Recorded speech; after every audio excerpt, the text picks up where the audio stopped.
Are there other kinds of indexes besides B and B plus trees? If so, what are those kinds and what are the differences between them? And what kind of queries can we answer with those indexes? Also, is there a way to represent multiple attributes in an index?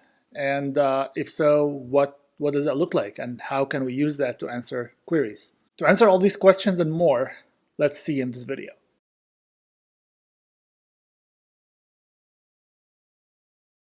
Hello and welcome.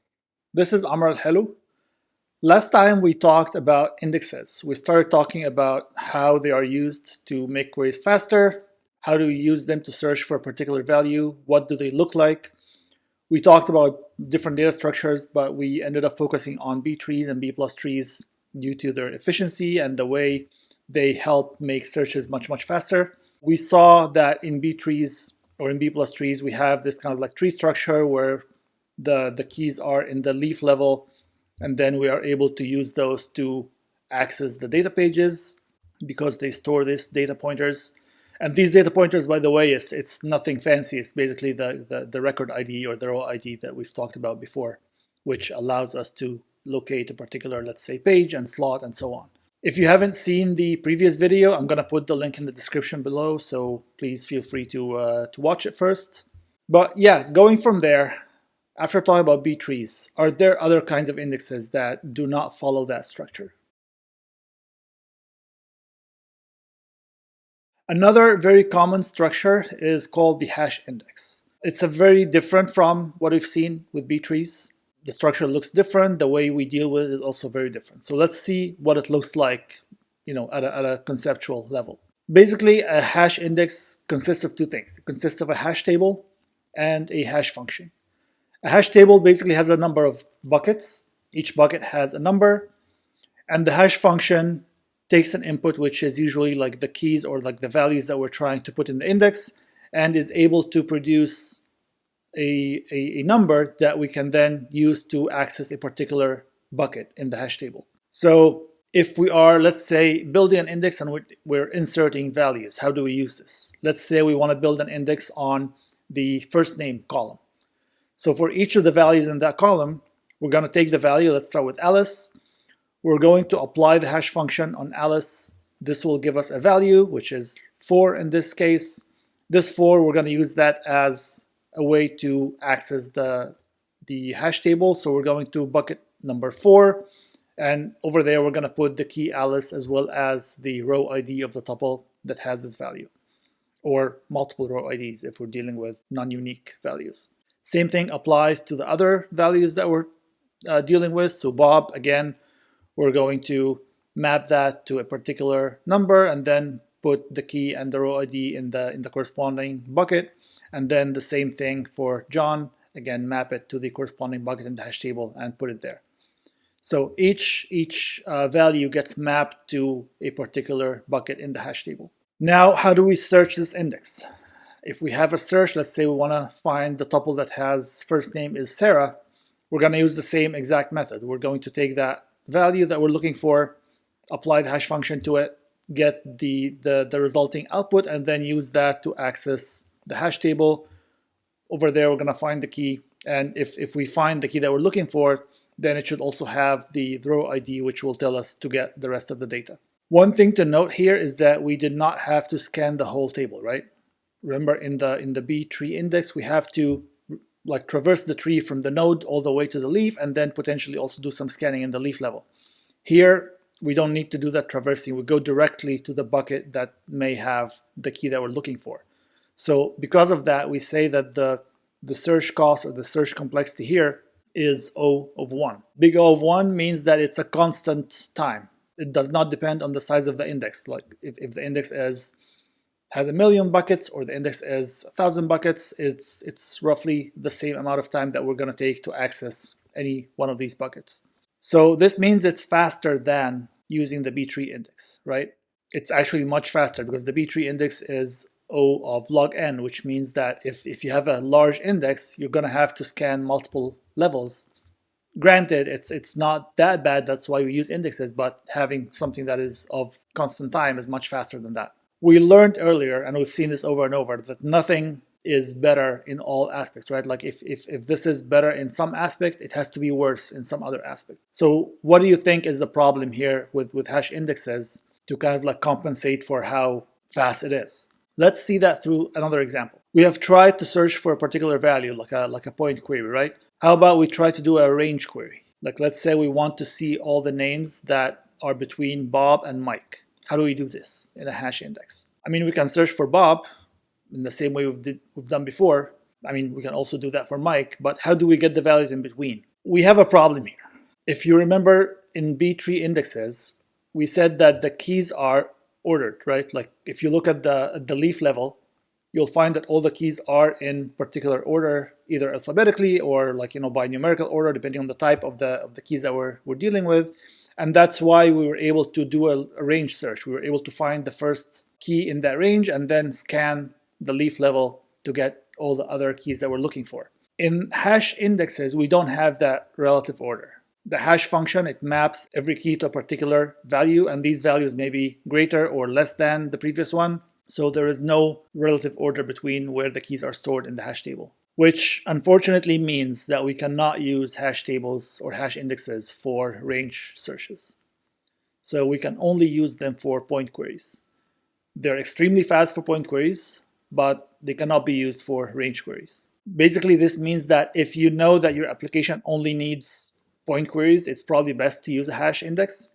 If you need both point and range queries, then you might want to go to a B-tree index, or you might want to have both indexes there just in case. This is something that you need to keep in mind while figuring out what kind of indexes you want. So yeah, let's do a quick demo in Postgres to see what's the difference between the hash and the B-tree indexes. So I've already created a table and created some indexes on it. Let me just show the table that I have here. So this is the table that I have, table foo. It has 4 attributes. The first 2 attributes are integers, and then the last 2 attributes, C and D, are text attributes. And then I built these 2 indexes. The first index, I built it using the hash method, and then the second one was built using the B-tree method.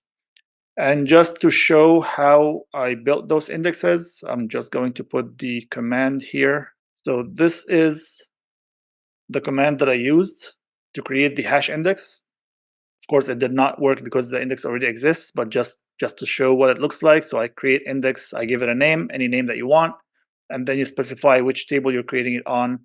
And then here I said using hash to specify that I want this to be a hash index, not a B-tree index. If you don't specify this, the default is a B-tree index. And then finally, you specify which attribute the index is built on. So this is how I built the a_hash index. And then to build the other one, I just did not specify hash in this case. So this is what we have. Both indexes are on the a attribute. Let's see how we can use these to answer some queries. Before we get that, I want to show something quick.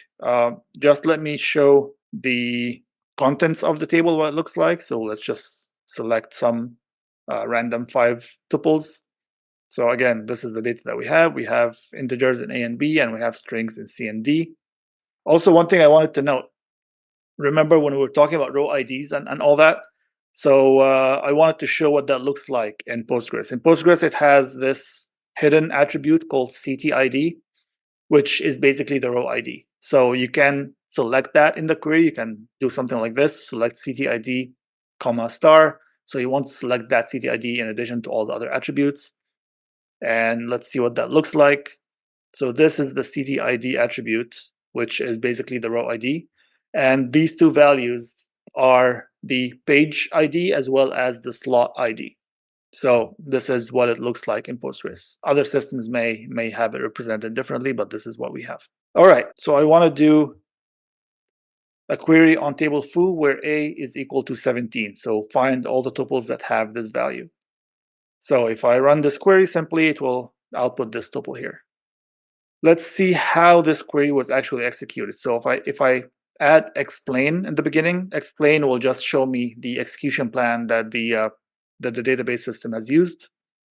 So in this case, it shows that it did an index scan, so it used an index, and the one that it used here was the hash one, the hash index, given the name. And this is the index condition that it used.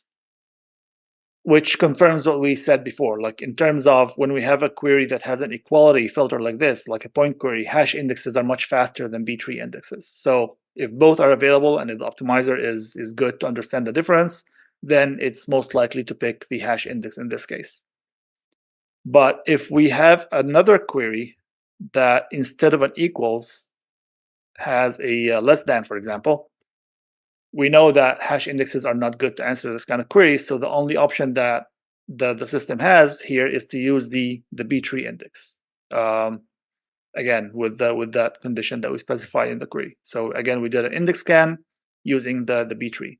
For the sake of just demonstration, let's see what happens if we try to have a condition on B attribute instead of A. So we don't have any indexes built on the B attribute, right? So if I do a query like this, since we don't have any indexes, then the only option that the system has here is to do a sequential scan, which basically means like the full table scan that we talked about earlier. So it has to go through all the data in the table and then check the value of B for each tuple. If we want to try both conditions, so a condition on A and a condition on B, and remember we have indexes on A. So in this case, one potential thing that the system can do is that it can do an index scan using the A condition.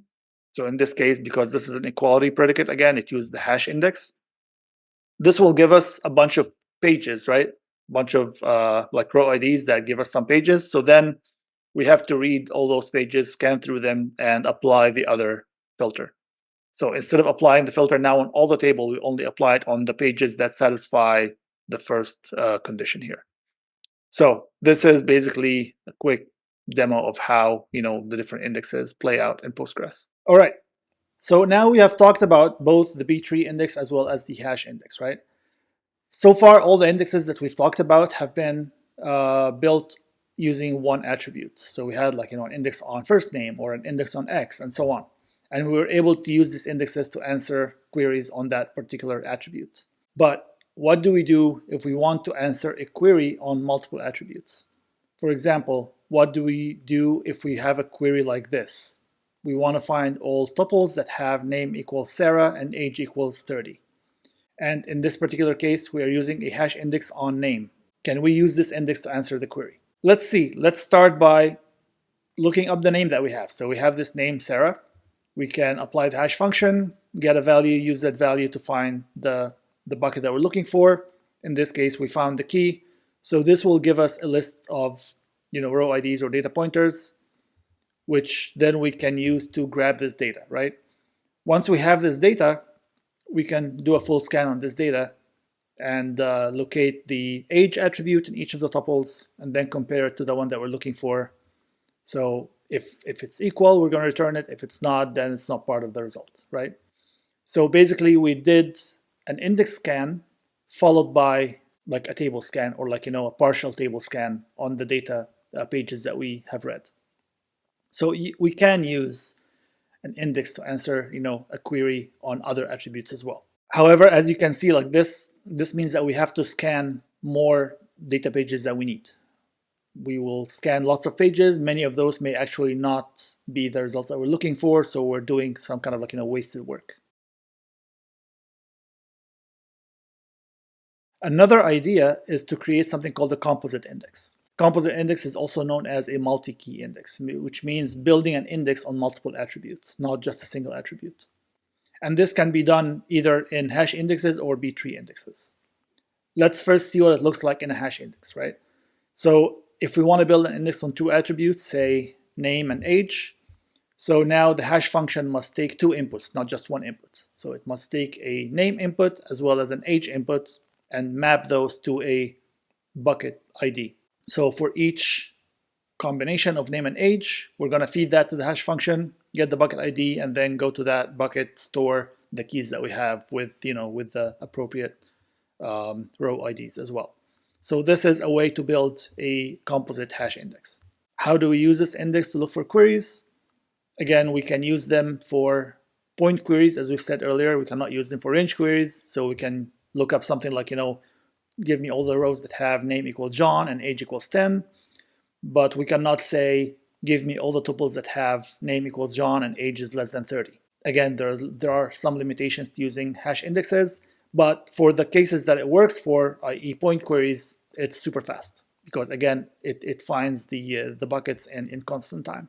Now, keep in mind that the hash function in this case has to take two inputs. So like depending on how many columns you're building the index on, the hash function must take that same number of arguments. Some systems support having hash composite indexes while others do not. Like for example, Postgres does not support having composite hash indexes. It supports having composite B-tree indexes, but not hash indexes. Let's see how this is represented in a B-tree. The same B-tree structure that we've talked about in the previous video, except in this case, each cell or each key basically has multiple components, right? Instead of having just a single value for each key, now we have two values if we're building the index on two attributes. So this example, we're building it on attributes x and y. Suppose x has some numbers and y has some letters or strings. So each of the cells will have an x value and a y value. And notice that still like the same things that we've said about the B-tree still apply. So all the leaf values are pointing at each other. Also, they are sorted. So if we look at the order in the leaf values, kind of like we can try to represent it as a table. So everything is sorted by x, then by y. All the values with x equals 1 are before all the values with x equals 2, and so on. And within those ranges, the y values are also sorted. One important thing to note here, the order is based on x, then y, right? This means that if we build an index using y, comma, x, it will give us a different order. So building an index on x and y is different from building an index on y and x. The order of the attributes specified when you build an index is significant and makes a difference in the structure of the index as well as the order of the tuples there or the order of the keys in the index. And we'll see why that is significant. So let's take an example and see what a query looks like and how to use the index to answer this query. Suppose we have a query that says, give me all the tuples where x equals 2 and y equals the letter A. So these are two equality conditions, which means this is basically just a point query. We want things that have this particular key, 2, A. So we're going to use the B-tree the same way we've done before. We're going to start with the root node, try to figure out where that key that we're looking for, is it, in the first pointer, second pointer, third pointer, etc. So in this particular case, 2, A is between 1, C and 2, B in terms of order. 2, A is between those two values. So we're going to use that to go to the next level and get the second node that we have there in the next level, and then search in that node and we can find the key that we're looking for. Again, this is the same kind of queries that we were able to get from Hashtable because it's a point query. So let's see what kind of queries we are able to answer using a B-tree index, but we're not able to answer from a hash index, right? So let's try a range query. So in this particular case, let's see tuples that have x equals 1 and y is greater than or equal to b. So it's an equality filter on x, but a range filter on y. Again, if we look at the table on the side, basically these are the two entries that we're looking for. But how do we locate those in the actual index? If you notice something, we have x equals 1. So this means that all the entries that we're looking for should be in the block or the number of entries that have x equals 1. So in that area.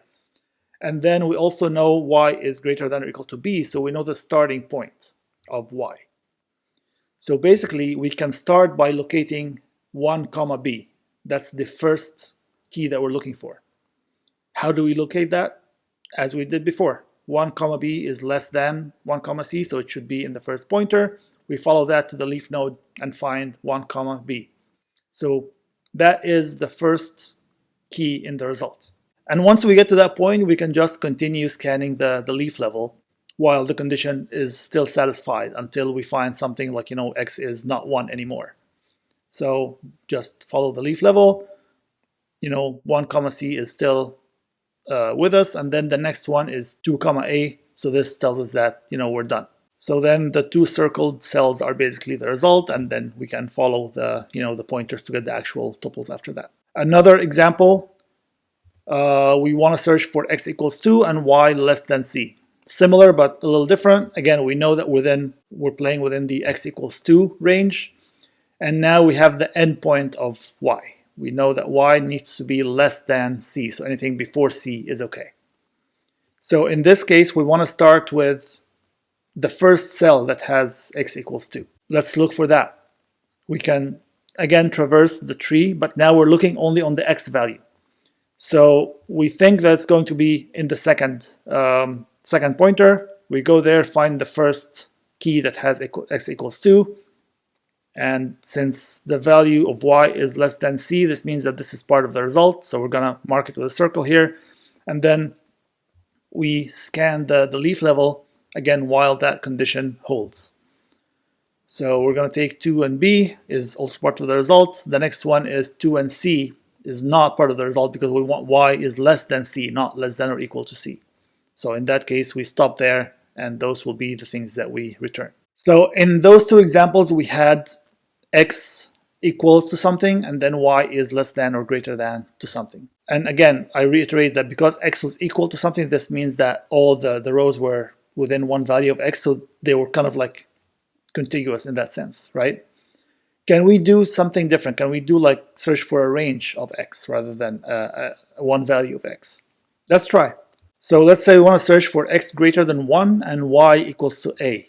So now we're not looking for a single value of x. We're looking for potentially multiple values. So let's see what that looks like in that side table, right? So those two entries are the ones that satisfy this condition. They're not contiguous now because we have different values of x, and x is the first attribute in the index. So how do we find these? Again, we have information. We know that x has to be greater than 1. So let's look for the first cell that has x greater than 1. So in this particular case, we're going to start in the between 1 and 2. So we're going to go, once we find that, then we're going to just scan while the condition still holds. X greater than 1 is going to be between 1 and 2. So we're going to go to the leaf level. The first one that we have that satisfies this is 2, a. And this satisfies the condition. So we're going to take it, and then we're going to keep scanning. Some of them we're going to skip because they don't satisfy the condition, and then at the very end 4, a also satisfies the condition. So the difference between this one and what we've seen before is that while we're scanning, there are multiple entries that are actually not part of the results, and we have to skip those. This is less efficient than before, right? So whenever we have x, like for an index on x and y, whenever we have x being like a range predicate, this means that we may not always have things that are contiguous, which means that we may have to skip some things. We still have to scan them to check the condition, but they're not going to satisfy the condition. So this means that we have some wasted work here. Another example, we have x less than 3 and y greater than a. So again, we have some information about x. We know that x is less than 3. So anything from the beginning until we hit x equals 3 might be potentially part of the results. So in order to do that, this is what it looks like in the table.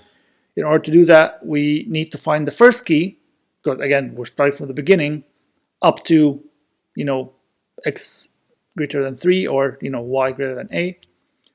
So start from the first key, and then we're just going to follow the leaf node while the condition is satisfied, right? Yeah, starting from the very beginning, going to the first node. The first node actually in this case, the first key, doesn't satisfy the condition because it has 1 and a.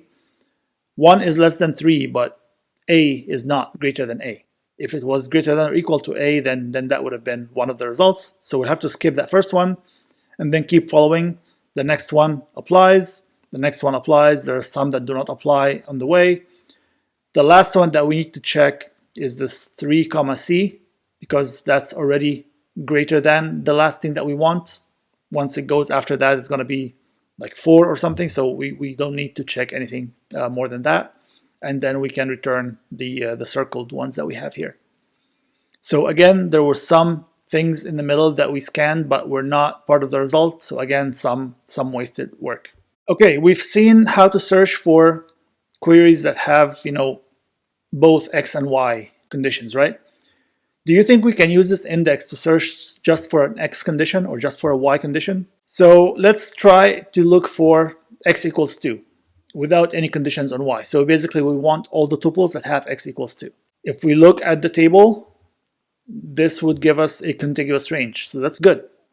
So this means that basically we want to find the first tuple that has x equals 2 and then scan until we're out of that range. So find that first key. We're gonna just find it like the same way we find something in the B tree. Just go from the top and follow the pointers all the way to the bottom. Find the first tuple that has, sorry, not the tuple, the first index entry that has x equals 2, and then keep following the leaf level while that condition is still satisfied. So we're going to take everything that has x equals 2. Once x becomes another value, we're going to stop. Now, can we find something on y? Let's look for y equals to a. If we look at the side table there, these are the index entries where y is equal to a. They span pretty much the whole index, right? Because we have no condition on x. We have no starting condition, we have no ending condition, nothing. This means that we would have to scan the whole index. We don't have any other information to kind of like try to save on that. So this is the worst possible scenario. And usually in these cases, it's actually better to just go and scan the table, because scanning the indexes here will give us like, too many data kind of like locators, and we might have to do some random access on the table. So it's better just to scan the table itself. So as a general rule on composite indexes. So composite indexes are built again using a number of attributes. Let's refer to these as A1, A2 up to AN. These indexes can answer any query on a prefix of these attributes. Prefix meaning any number of attributes that are in the beginning of this list, like A1 and A2, or A1, A2, A3, or just A1, without any gaps, without skipping anything. So any number of prefix searches, we are able to answer those using this kind of index.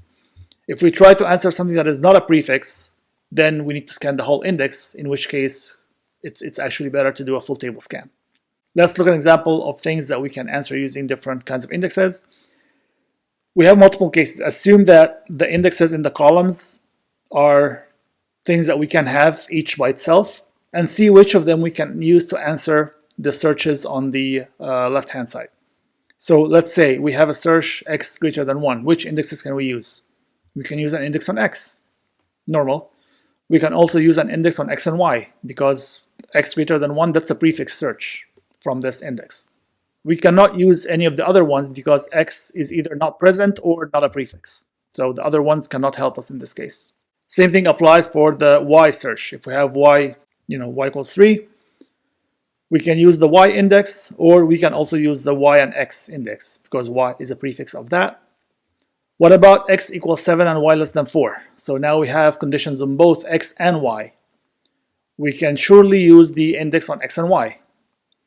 We can also use the index on y and x, because like you can flip these conditions, right? You can say it's same as saying y less than 4 and x equals to 7. Both are there in the index. You cannot use the last index because it's x and y is not a prefix, z is missing. You can use the index on x, right? As we have seen at first, if we have an index on x and we have conditions on x and y, then we can use the index with the x condition to get a partial set of data pages that we can then scan. So we're going to do a partial scan there, but the index is still somewhat useful instead of scanning the whole table.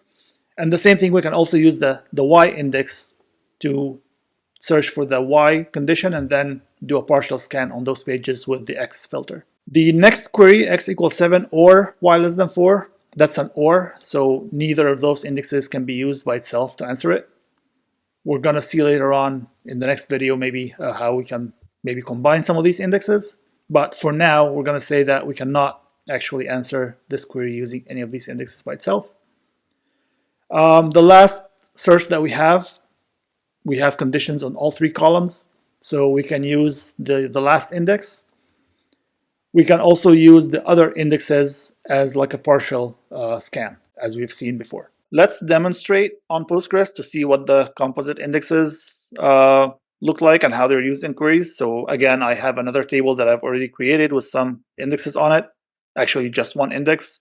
So this is the table that we have, and we have a single index here, which is a B-tree index built on attributes A and B.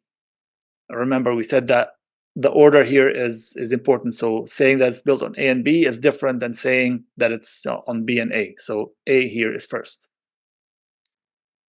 Okay, let's try a query on A and B, starting with a simple equality point query, something like this. So A equals to 5 and B is equal to 500. And as expected, we are using this index.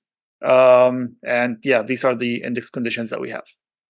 If we try to change it a little bit, so instead of equality, let's replace the B equals 500 with B is greater than 500, for example. So one equality predicate, the other one is a range predicate. We are still able to use the index as we explained. Let's have them both be range predicates in this case. So B is still greater than 500, but now A is less than 5. Are we able to use the index? Yes, we are. If you notice something actually here, because in this case, if you remember, this will be like the non-contiguous kind of like, cells in the index. So in this case, the cost estimate is actually higher. Like this is actually shows like how much estimated the cost here is 15, whereas in the previous two cases it was 8 something. So just something to kind of like confirm what we've already learned. When we have these non-contiguous places, it becomes a little more expensive. Okay, let's try to do a query just on A. We have said that if we have a prefix query, it should still work with the index. So let's try this. Yeah, that worked. So we're still using the index, given that A condition. Now let's try a query on B to see if that works or not. Based on what we know, it should not work because it's not a prefix query of the attributes in the index. So let's try select star from bar where B equals to 5. There's no condition in A. So in this case, we get a sequential scan. We're not getting an index scan. So this is confirming to what we have already discussed. So yeah, this is just a quick demo to see what queries look like on composite indexes. Okay, now let's summarize what we've talked about today. We continue talking about indexes. We talked about a completely new type of indexes called hash index, which uses a hash table and a hash function to store our index keys. We have seen how that index is super fast. The searches are O of 1, which means that it does not depend on the size of the index. However, the downside of that is that we cannot use hash indexes to answer range queries. We only use them for point queries. We have also talked about composite indexes or multi-column indexes. We have seen how they can be represented both in hash or B-tree indexes. We saw how we can use them to search for both point queries as well as range queries. Only in B-tree indexes, of course. For hash indexes, you can only use them for point queries. We have learned that the attribute order matters when you're defining the index. If you build it on X and Y, it's different than building it on Y and X because it affects the order of the index keys. We also talked about prefix searches and how you can use indexes to search for, or how you can use indexes to answer searches that involve a prefix of the index attributes. And then we've seen how these things work in practice using a demo on Postgres. There is still more to cover in terms of indexes, so please subscribe to the channel if you want to see the following videos. Also, please like and share so that as many people as possible would be able to get this information. Hopefully this is useful. Thank you again for watching, and I will see you in the next video.